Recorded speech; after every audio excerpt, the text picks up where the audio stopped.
Ya, fawailul lil musallin alladzina hum an salatihim sahun. Ini orang-orang yang dapat nerakanya wel, orang yang sahun lalai.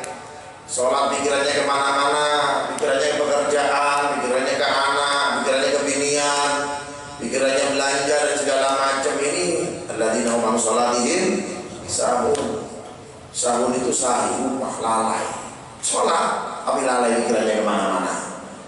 Terus bagaimana meningkatkan diri kita supaya kita khusyuk semaksimal mungkin? Ya, makanya kalau kita lagi sholat pikirannya kosong. Ya, kosong maksudnya dari perkara dunia, kosongan, fokus dengan Allah Subhanahu Wa Taala. Otomatis itu bertahap, nggak bisa langsung biar khusyuk. Makanya kita ini perlu guru. Perlu apa? Guru, bukan guru Google, Syekh Google, bukan. Ya, gurunya itu yang bisa menasihati pian, yang bisa mengarahkan pian hingga kita ini bisa selalu dekat dengan Allah Subhanahu Wa Taala. Bukan guru-guru asal guru-guru sembarangan, bukan. Ya, asal kita ambil di YouTube, ambil di Google, ada betul-betul guru yang senantiasa mengarahkan pian. Alhamdulillah sekarang guru semakin dekat dengan adanya komunikasi lewat WA, lewat Instagram. Gunakan itu, jangan cuma ditonton tapi hubungi, dekati. Bagaimana supaya kita bisa khusyuk dalam sholat kita? Ya, kita kalau kerja pegawaian biar orang Banjar lah. Nah, kalau kita kerja kita bisa maksimal. Bagaimana supaya mendapatkan hasil, keuntungan, biar bisa dapat sholat bisa lebih kita maksimalkan. Hingga apa? Hingga ketika kita selesai sholat kita ada efeknya. Banyak orang sholat tetapi pikirannya kemana-mana. Orang sholat tapi setelah sholat masih saja banyak yang narkoba. Sholat masih saja banyak yang nyabu. Sholat masih saja rajin ke warung jablay, ya kan? Sholat masih saja rajin apa? Berbuat minuman keras dan lain-lain. Anda belum menguasai rahasia sholat. Jujur, Anda atau kita atau ulun mungkin pun ataupun pian belum menguasai rahasia sholat. Padahal Allah Ta'ala sudah menjanjikan kita. Apa janjinya? Inna sholata tanha anil fahsyai. Itu janjinya Allah Subhanahu Wa Ta'ala. Sesungguhnya di dalam sholat itu menjauhkan kita, mengurangi kita dari perbuatan yang keji, juga perbuatan yang mungkar. Berarti kalau ada orang yang masih sholat, masih melakukan perbuatan yang dilarang oleh Allah, jawabannya simpel. Kita belum menguasai rahasia sholat. Bagaimana supaya kita bisa menguasai rahasia sholat? Belajar tentang sholat bagaimana. Sholat bukan hanya diawali dengan takbir dan diakhiri dengan salam. Itu memang secara hukum fikih. Sholat diawali dengan takbir dan diakhiri dengan salam. Itu secara bimbingan ilmu fikihnya wajib kita tunaikan.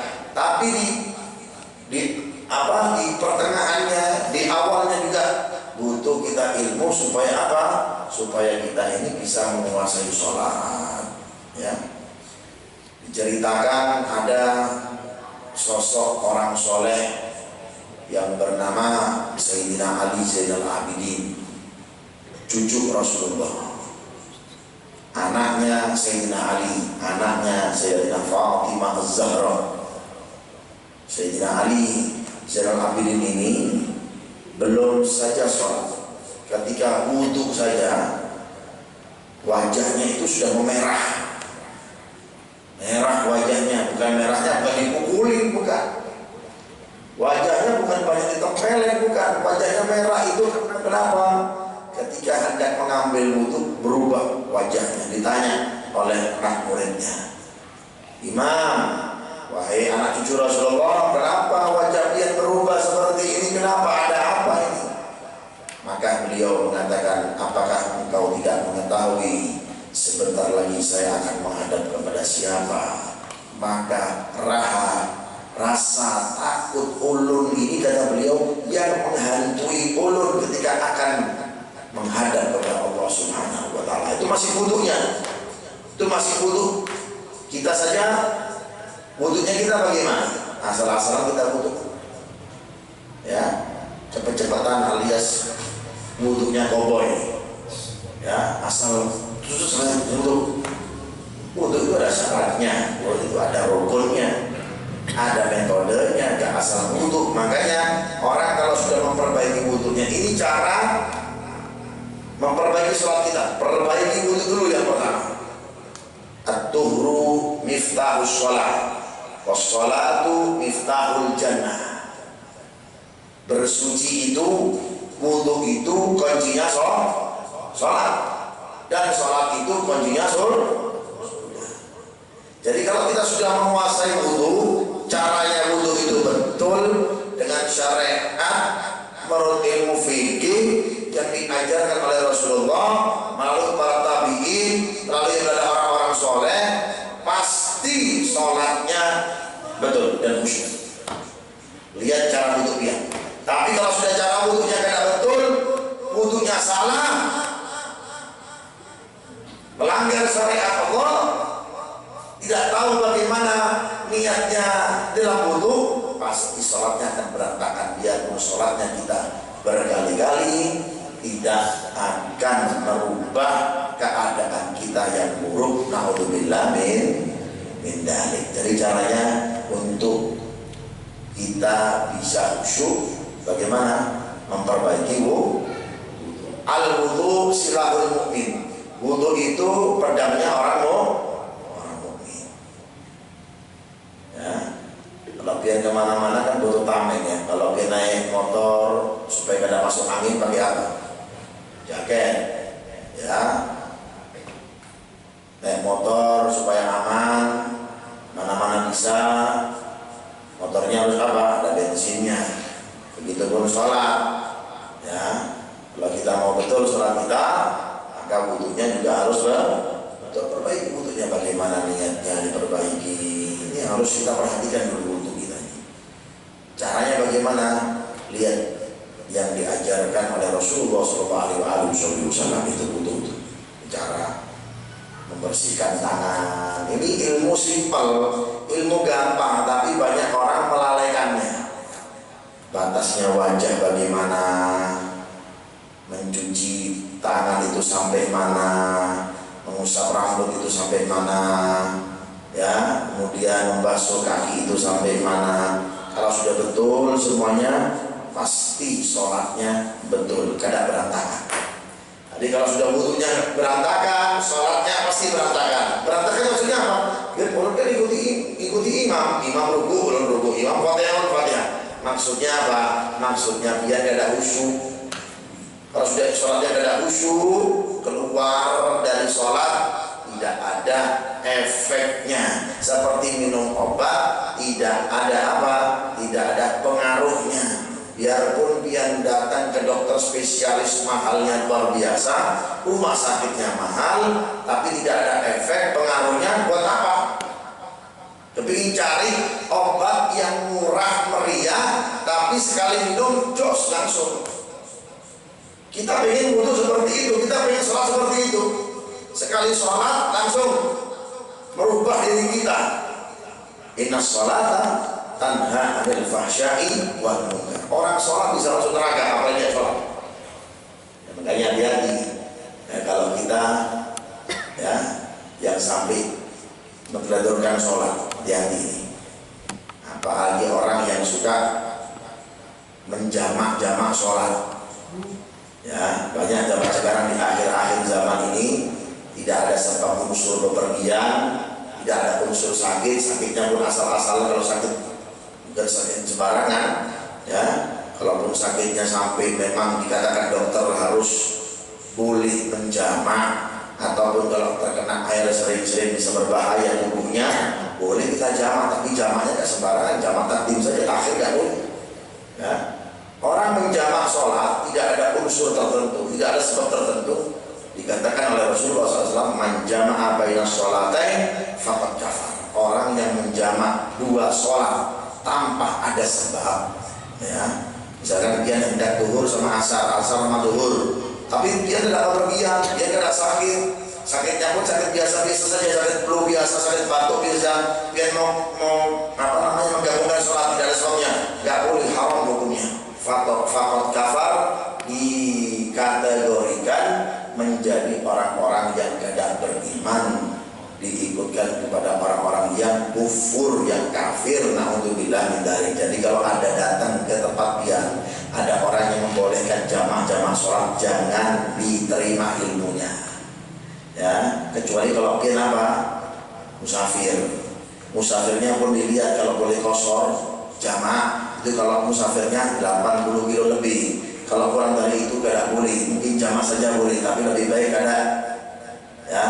Karena sekarang banyak ini aliran na'udzubillah min dzalik yang bahkan aliran tersebut boleh kada sholat, boleh menjamak-jamak sholat. Hati-hati, tidak ada seperti itu, ya. Rasulullah SAW itu kakinya sampai bengkak karena kenapa? Banyak sholat. Kalau kita bengkak karena banyak shopping, jujur kada?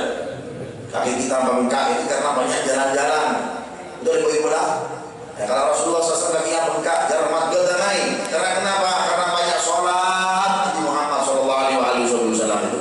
Bahkan dikatakan oleh Sayyidatina Aisyah, kalau sudah sholat Nabi Muhammad SAW itu tidak mengenal wudu, biarpun ulun hari depannya.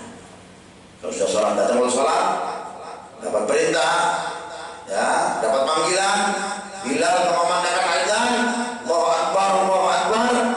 Rasulullah SAW biarpun Aisyah depannya kada ditegur, langsung menghadap kepada Allah Subhanahu Wa Taala.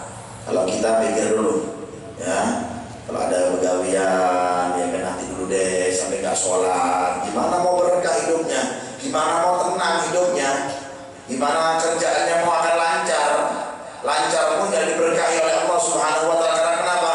Anda mendahulukan urusan selain Allah, padahal Anda hidup dalam pantauannya Allah, padahal Anda sehat, diberikan sehatnya pian oleh Allah Subhanahu Wa Taala. Rizki yang pian dapat adalah rizki dari Allah Subhanahu Wa Taala. Sehat yang pian rasakan sekarang adalah sehat yang diberikan oleh Allah Subhanahu Wa Taala. Beri tanda syukur kita dengan Allah Subhanahu Wa Taala dengan kita apa? Dengan kita rajin memperhatikan yang namanya sholat.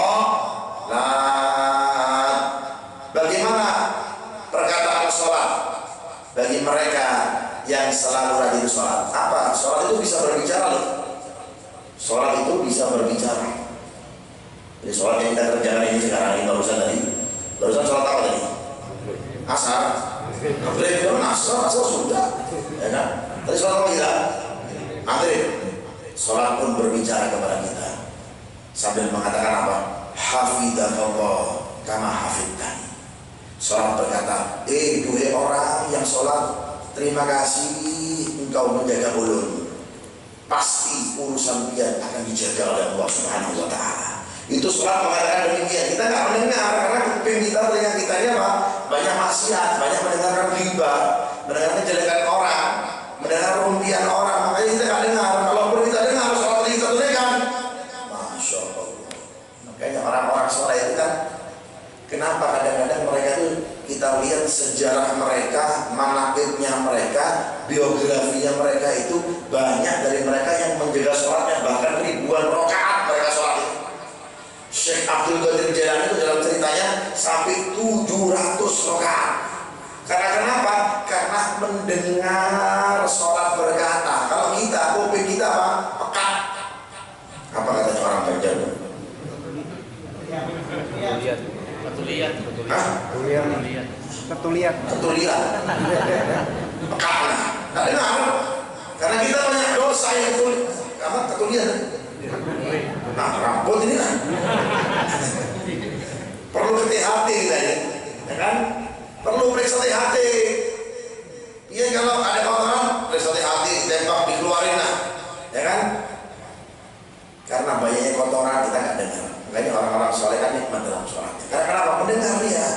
Setelah mereka sholat pun berkata, hafidhakallah kama hafidhani. Allah menjaga Anda. Allah menjaga pian seperti pian menjaga ulun. Allah Allah menjaga kita, semua dijaga oleh Allah. Urusan pian dijaga semuanya oleh Allah. Anak pian dijaga oleh Allah. Kerjaan pian dijaga oleh Allah Ta'ala. Tapi sebaliknya, mereka yang melantarkan sholat, mereka yang tidak sholat, sholat pun berkata, ketika ada seseorang yang melewatkan sholat pun berkata, doya'akallah kama doya'ani. Fulan, Allah Ta'ala lantarkan urusan anda seperti itu melantarkan aku pada sholat. Allah, na'udzubillah min. Kalau sudah sholat mendoakan kita seperti itu, terlantar anda, terlantar semua kita. Urusan kita kadang beres-beres, galau terus, sumpah terus, anak macal, istri mengamean, ya kan? Betul kan? Ada orangnya sini. Mana. Ya Allah, na'udzubillah min dzalik. Jaga sholat, jangan sampai kena sumpahnya sholat tuh. Ini Isya jam berapa ini? Lama. Nanti kelamaan nih. Jangan. Sisa jam berapa? 7:30. Masih lama santai ya. Yang orang kadang mau mengkorupsi waktu. Datang awal waktu, selesainya pun awal waktu. Supaya biar kada kamu ya dulang supaya biar kada dulang lawan ulun, ya kan? Jangan seperti kita datang sudah terlambat, ceramahnya lah, ada enak seperti itu, ya kan? Lebih baik datangnya tepat waktu, selesainya pun tepat waktu, yang bisa makan enak, bisa kuningan, ibu-ibunya lihat sinetron biasanya. Masya Allah, di sini gak ada sinetron, ya kan? Tapi lihat di YouTube, bodoh wae. Nah, seperti itu kan? Jadi jangan sampai kita kena sumpahnya sholat, na'udzubillah min dzalik. Kalau kita sudah kena sumpahnya sholat, doya'akallah kama doya'tani. Pian, terlantar hidupmu kata sholat, seperti engkau menelantarkan aku. Makanya kasihan mereka ya sholat itu kalau dikasihan, gak usah kita nilai buruk, cukup apa? Kasihan deh lo. Ya, kita yang sholat jangan bangga diri. Alhamdulillah kita masih diberikan apa? Hidayah oleh Allah Subhanahu wa Ta'ala. Makanya dalam doa qunut semua apa? Allahumma hdina liman hadait. Ya Allah, berikanlah hidayah kepada ulun seperti mereka yang kau berikan hidayah, ya Allah. Kita hidayah dari Allah Ta'ala, kita bisa berangkat sholat ini. Banyak dari kita pun yang gak memperhatikan sholat banyak. Na'udzubillah min dzalik. As-salatu imaduddin, katanya Rasulullah SAW. Salat itu adalah tiangnya agama. Waman aqama, barang siapa yang mendirikannya, barang siapa yang menjaganya, faqad aqamaddin, sesungguhnya dia telah membangun agama. Waman hadamaha, barang siapa yang melalaikannya, barang siapa yang menghancurkannya, barang siapa yang tidak melaksanakannya, faqad hadamaddin, mereka telah menghancurkan agamanya Allah Subhanahu wa Ta'ala. Bagaimana kalau kita sudah menghancurkan agamanya Allah? Akan murka Allah sama kita. Pekerjaan kita kacau balau, anak kita kacau balau. Karena kenapa? Karena engkau hancurkan tiang besarnya Allah Subhanahu wa Ta'ala, yaitu apa? Sholat. Awwalu su'alin inda wad'i fi qabrihi as-shalah. Pertanyaan pertama yang diajukan oleh malaikat kepada kita ketika manusia itu diletakkan di alam kuburnya adalah apa? Sholat. Gak tanya fulus ente kan? Gak tanya pejabat-jabatan ente kan? Gak tanya nyoblos nomor berapa ya? Ya, gak ditanya pakai masker gak ada. Ya, cuci tangan gak ada. Apa? Sholat. Sholat ini berapa Pak? Sudah berapa? Pertama sekali yang ditanya, bayangkan pertanyaannya di dalam kubur itu ibu-ibu ya, itu lebih mendetail daripada pian kalau kena panggilan polisi. Orang kalau sudah kena tersangka polisi itu dia tanya yang biasa-biasa itu kena ya, berapa diajukan pertanyaan itu sampai itulah kita tanya terus makan, habis makan kasih makan ditanya lagi terus. Nanti di akhirat di alam kubur kita pertanyaannya soal pun demikian. Bayangkan, masuk kubur tanya seperti itu, berapa sholat, berapa kali meninggalkan, ya, berapa kali yang tidak butuh, berapa kali yang ini, berapa kali sholat Jumat yang dia tinggalkan. Wah Allah, sudah buang sudah, cepat sudah. Ya, kalau kita cepat-cepat di orang lain sudah selesai pertanyaan seperti itu. Kita pun seperti itu mengatakan demikian di waktu itu. Tapi nggak bisa, kita harus mendapatkannya. Tapi kalau orang sudah menjaga sholat pun ketika malaikat hendak bertakun dari orang Banjar, ketika sholat ini pun ketika malaikat hendak bertanya sholat, sudah terjaga. Nggak bisa, ada pamennya kita. Ada yang menjaga kita, ya, ada yang menjaga kita. Siapa yang menjaga kita? Itu sholat. Dia telah menjaga ulun. Salah malaikat, sudah sebelum tanya, telah menjaga ini. Orang telah menjaga ulun. Tapi kalau sudah kita melantarkan sholat, naudzubillah min dzalik, maka siap-siap, ya, malaikat pun akan menjadikan kita pertanyaannya yang sangat mendetil sekali, yang sangat menakutkan. Naudzubillah min dzalik. Maka wajib bagi kita, kalau kita sudah mengaku diri kita sebagai orang muslim, kan rukunnya Islam itu ada berapa? Ada 5. Mengucapkan 2 kalimat syahadat, wa iqamus shalah, mendirikan sholat, wa ita'uz zakat, wa shaum Ramadan, wa hajjul bait man istata'a ilaihi sabila. Kalau ini orang Islam, ya orang Islam ya sholat. Orang Islam ya, orang sholat. Berarti orang Islam namanya. Kalau kita sudah mengatakan diri kita Islam, bukan di KTP saja. Jangan kita kalau KTP dihilangkan kolomnya Islam kita marah, tapi kita nggak sholat, ya bodoh wae. Kata orang Jawa podo wae, kata orang Banjar sama aja. Nah, tapi bisa bahasa Banjar bisa. Biar orang tidak punya bini orang Banjar, ya kan? Orang bisa bahasa Banjar nggak mesti harus punya bini orang Banjar, ya? Orang punya istri 2 tuh pusing bu, 1 saja enak nyaman tuh ya. Jadi apa sih bu? Ini bapak-bapak.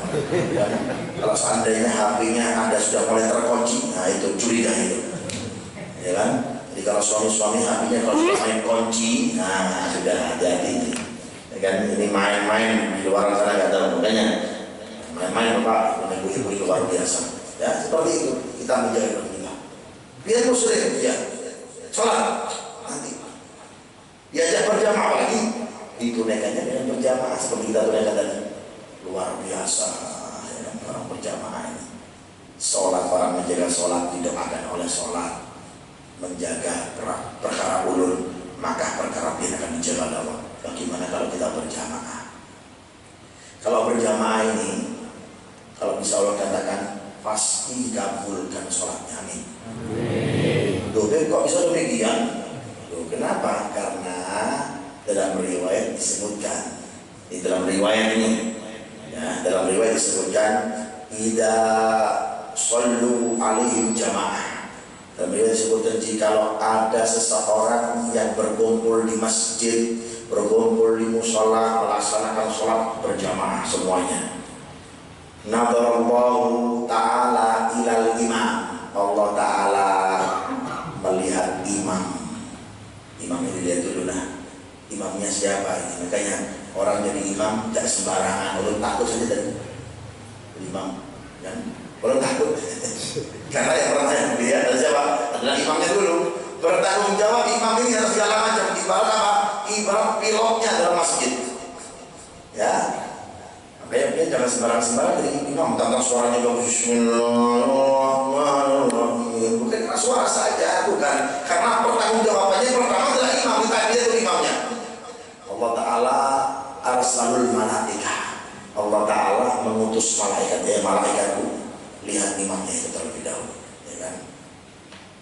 Bukan dilihat karena suginya, beda. Bukan dilihat karena jabatannya, beda. Gimana dia itu connect hatinya lawan turun, beda. Betul-betul connect, beda. Dilihat oleh malaikat, ya Allah, hatinya ternyata jasadnya di masjid tapi hatinya di Duta Mall Banjarmasin, ya kan? Kemana-mana ya Allah pekerjaannya. Maka Allah Ta'ala saking cintanya, saking rahmatnya, wa ya malaikati, wahai malaikatku, undur ila shafil awal. Sudah imam, biar sudah Coba lihat di soft yang pertama. Apalagi di belakang imam ini bertanggung jawab lah. Nah, kalau bisa saya instruksikan, yang di belakang imam jangan sembarangan.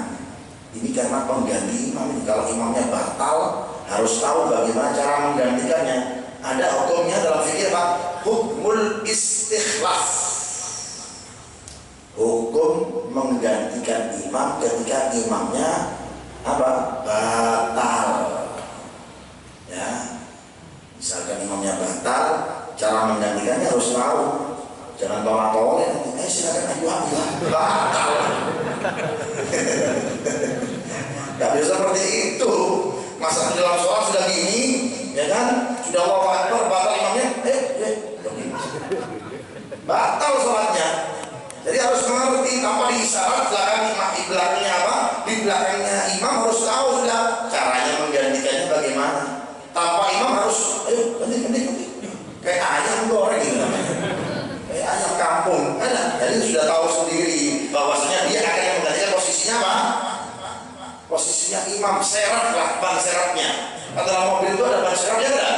Di bawah mobil atau di bagasi belakang itu kan sudah siap. Jadi harus siap, posisi ban itu sendiri sudah harus siap. Kalau ada, ya siap-siap kacau semua nanti akhirnya. Kemudian Allah Ta'ala menyuruh kepada malaikat melihat soft yang pertama. Soft pertama dilihat oleh malaikat. Ternyata wahai Allah, yang di soft pertama pikirannya kemana-mana. Ya, pikirannya ke pisang goreng, ke gorengan, pikirannya ke makanan, pikirannya kemana-mana ya Allah. Maka Allah Ta'ala sudah malaikat kebiarkan. Coba lihat di soft, undur ila soft pertama. Lihatlah ke soft yang kedua. Di soft kedua coba lihat. Ya Allah, ternyata soft kedua ini juga sama, pikirannya makanan juga. Ngomong-ngomong udah makanannya udah ya. Ya. Sudah dari malaikat itu pindah lagi. Wahai malaikat undurilah soft yang salih. Wahai malaikat lihatlah di soft yang ketiga. Ya. Lihat soft yang ketiga sama saja ya Allah. Pikirannya nggak tahu kemana itu pikirannya, dari penyetan kah? Ya kan, habis sholat ini mau shopping, mau sholat dengan janjian dengan orang, ada yang bilang imamnya lama padahal sudah janjian sama orang segala macam. Ya. Akhirnya di soft yang keempat tidak ada, maka saking sayangnya Allah lawan kita. Lihat ini, perhatikan inilah. Saking sayangnya Allah kepada kita, faqobila sholatahum. Wahai malaikat, ulun terima sholatnya mereka. Amin. Amin. Makanya ini manfaatnya jamaah. Makanya dia rasul yang sendirian. Kalau rasul sendirian gak enak. Ya, dia kalau makan sendirian enak apa ya? Gak enak. Ya, dia keluar shopping misalnya sendirian gak enak. Biarpun dia beli barang yang mahal gak enak. Sendirian gak enak. Sendirian tuh gak enak. Paling enak itu ada temannya. Ya kan, kalau makanan ciri-ciri orang yang dermawan itu apa? Selalu mengajak temannya. Ya kan, kada engken lah. Alhamdulillah nih. Jadi seperti itu. Itu infaqobila sholatahum. Ya malaikati ulun terima sholatnya mereka semuanya. Diterima oleh Allah Subhanahu wa Ta'ala. Malaikat tanya bertakun dengan Allah Ta'ala. Ya Allah, imamnya kada beres. Soft pertama kada beres. Soft ketiga gak beres, soft kedua gak beres, soft keempat gak beres. Terus kalau terima diberkati ijtima'ihim. Ulun terima kenapa wahai malaikat itu? Karena mereka sholatnya berjamaah. Maka dari sholat berjamaah tadi, biarpun imamnya pikirannya kemana-mana, soft yang pertama sudah gak beres, yang kedua gak beres, yang ketiga gak beres, yang keempat juga gak beres, apalagi biniannya juga pikiran kemana-mana, maka diterima tetap oleh Allah Subhanahu wa Ta'ala karena berkatnya kita, sholatnya kita sama-sama jadi satu. Semakin banyak jamaahnya, semakin berkah. Amin. Makanya rugi kalau dia sholatnya apa? Sendirian. Dan kalau orang sholat sama istri orang boleh, yang penting berjamaah. Berjamaah itu nggak mesti Ya kan, harus banyak, biarpun 2 orang sudah dianggap, tapi semakin banyak semakin berkah. Dikatakan Rasulullah SAW apa? Ithnani fama fawqahuma jama'ah. 2 orang dan selebihnya adalah apa? Adalah dihitung tetap mendapat fadilahnya jamaah. Paham beda ini? Kayak jangan sholat kecuali kita apa? Kecuali kita dilaksanakan dengan dengan berjamaah. Kata Rasulullah SAW, ya, yang terakhir nih sebelum kita akhiri, man shallal isya fil jamaah. Isya jamaah. Kalau kita jamaah, karena yang boleh ya, rugi yang boleh. Kalau yang boleh berarti kita dia lapar. Ya, katanya Rasulullah, man shallal isya fil jamaah bata fi dhimmatillah hatta yusbih. Orang yang sholat isya berjamaah maka akan dijaga oleh Allah sampai datangnya waktu pagi. Dijaga oleh Allah sampai datangnya waktu pagi. Biar dijaga. Mana-mana yang dijaga keluar. Begitu biar keluar dari mana? Dari masjid, dijaga oleh Allah Subhanahu wa ta'ala. Urusan biar dijaga oleh Allah, anak biar dijaga oleh Allah Subhanahu wa ta'ala. Mudah-mudahan kita bisa melaksanakan sholat, kita bisa perhatian dengan sholat, jangan sampai kita meninggalkan sholat. Ya Allah, jadikanlah kami orang-orang yang menjaga sholat, jadikanlah kami orang-orang yang menjaga sholat, jadikanlah anak-anak kami yang selalu menjaga sholat. Ya Allah, kami takut anak-anak kami melanggar perintah-Mu ya Allah, atau ada dari mereka yang melanggar atau tidak, atau mereka yang tidak sholat ya Allah. Jadikanlah kami orang-orang yang selalu melakukan sholat, khusyuk dengan sholat ya Allah, ya Rahman ya Rahim, ya Dzal Jalali wal Ikram birahmatika ya Arhamar Rahimin. Sehingga kami bisa merasakan nikmatnya sholat, sehingga kami bisa merasakan nikmatnya dan lezatnya sholat ya Allah, ya Allah, ya Rahman ya Rahim. Jadikan hiburan kami sholat ya Allah, jadikan hiburan kami sholat ya Allah. Seberapa banyak waktu kami untuk sholat ya Allah, dibanding waktu-waktu yang lain kami terlalu sibuk dengan dunia ya Allah. Kami terlalu sibuk dengan dunia ya Allah. Kami terlalu sibuk dengan dunia yang kami cari ya Allah. Sibuk dengan perkara ini dan perkara itu ya Allah. Sibukkan kami biarpun sedikit waktu kami untuk sholat ya Allah. Khusyukkan kami ya Allah. Hadirkan kami untuk melaksanakan sholat ya Allah. Ya Rahman ya Rahim, ya Dzal Jalali wal Ikram birahmatika ya Arhamar Rahimin, ya Arhamar Rahimin, ya Arhamar Rahimin. Farij al muslimin. Rabbana hab lana min azwajina wa dhurriyyatina qurrata a'yun waj'alna lil muttaqina imama. Rabbana hab lana min azwajina wa dhurriyyatina qurrata a'yun waj'alna lil muttaqina imama. Rabbana hab lana min azwajina wa dhurriyyatina qurrata a'yun waj'alna lil muttaqina imama. Rabbana zalamna anfusana wa in lam taghfir lana wa tarhamna lanakunanna minal khasirin. Rabbana atina fid dunya hasanah wa fil akhirati hasanah wa qina adzabannar. Rabbana ij'alna minal muqimin as-shalah, Rabbana ij'alna muqimin as-shalah, Rabbana ij'alna min dhurriyyati wa ahli baiti ya Allah, wa man ma'ana ya Allah min muqimin as-shalah birahmatika ya Arhamar Rahimin, ya ajwadal ajwadin wa ya akramal akramin. Irfa'anna kullal bala wal wala wal waba ya Allah. Jauhkan dari negara Indonesia ini segala wabah, segala penyakit dan musibah ya Allah. Jaga anak-anak kami ya Allah. Jangan sampai kami memiliki anak-anak yang melanggar aturan-Mu atau mereka yang gak sholat ya Allah. Jadikanlah anak-anak kami menjadi anak-anak yang mendirikan sholat. Anak laki-laki kami mendirikan sholat, anak perempuan kami mendirikan sholat ya Allah. Ya Allah, ya Allah, jadikan mereka ya Allah orang-orang yang takut kepada-Mu ya Allah. Bukan hanya takut miskin ya Allah, bukan hanya takut kehilangan harta ya Allah, tapi betul-betul takut kepada-Mu ya Allah, betul-betul takut kepada-Mu ya Allah. Birahmatika ya Arhamar Rahimin, ya Arhamar Rahimin. Farij al muslimin. Rabbana atina fid dunya hasanah wa fil akhirati hasanah wa qina adzabannar. Waghfirna jannata ma'al abrar. Ya Aziz ya Ghaffar, ya Aziz ya Ghaffar. Wa sallallahu ala sayyidina Muhammadin wa alihi wasallam. Walhamdulillahi rabbil alamin. Alamana wa salamuna shalih bi sirril Fatihah. Alhamdulillahirabbil alamin arrahmanir rahim maliki yaumiddin iyyaka na'budu wa iyyaka nasta'in ihdinas siratal mustaqim siratal ladzina an'amta 'alaihim ghairil maghdubi 'alaihim waladdallin amin. Wa sallallahu ala sayyidina Muhammadin wa alihi wasallam walhamdulillahi rabbil rabbil alamin.